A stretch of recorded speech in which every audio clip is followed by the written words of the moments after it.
അബ്ദുക്കൽ മിസ്കീനു യർജു ഫളലകൽ ജമ്മൽ ഗഫീറു ഫീക ഖദ് അഹ്സൻതു ളന്നി യാ ബശീറു യാ നദീറു. അബ്ദുക്കൽ മിസ്കീനു യർജു, നബിയേ താങ്കളുടെ സാധുവായ അടിമയായ ഞങ്ങളിതാ ഫളലകൽ ജമ്മൽ ഗഫീറു, പൂർണ്ണമായ ഔദാര്യത്തോടു കൂടി പ്രവാചകരെ ഞങ്ങൾ താങ്കളിലേക്ക് ഞങ്ങൾ കൈനീട്ടുകയാണ്. ഫീക ഖദ് അഹ്സൻതു ളന്നി, പ്രവാചകരെ മുഹമ്മദ് നബിയെ താങ്കളെ കുറിച്ച് ഏറ്റവും നല്ല ധാരണയാണ് ഞങ്ങൾക്കുള്ളത്. അതുകൊണ്ട് തന്നെ യാ ബശീറു യാ നദീറു, ബശീറായ നദീറായ നബിയേ ഫഅഗ്ഥ്നി വഅജ്ർനി, ഞങ്ങളെ സഹായിക്കണേ.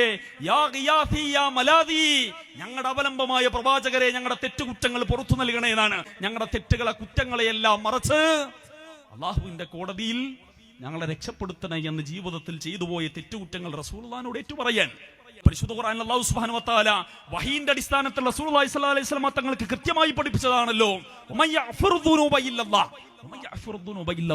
അല്ലാഹു അല്ലാതെ ആരാണടാ പാപം പൊറുക്കാനുള്ളത് എന്ന് പരിശുദ്ധ ഖുർആനിൽ അല്ലാഹു സുബ്ഹാനഹു വ തആല ചോദിക്കുമ്പോൾ അല്ലാഹു മാത്രമല്ല റസൂലുള്ളാഹിയും പാപം പൊറുക്കും, മഹാന്മാര് പാപം പൊറുക്കും, കഴിഞ്ഞുപോയ അമ്പിയാക്കന്മാര് പാപം പൊറുക്കുമെന്ന ആ വിശ്വാസ ജീർണത, മുൻകഴിഞ്ഞ സമൂഹങ്ങൾ പിടച്ചുപോയ ആ ചിർക്കിന്റെ ജീർണത മുസ്ലിം ഉമ്മത്തിനിടയിലും ഇന്ന് നമ്മൾ കണ്ടുകൊണ്ടിരിക്കുകയാണ്.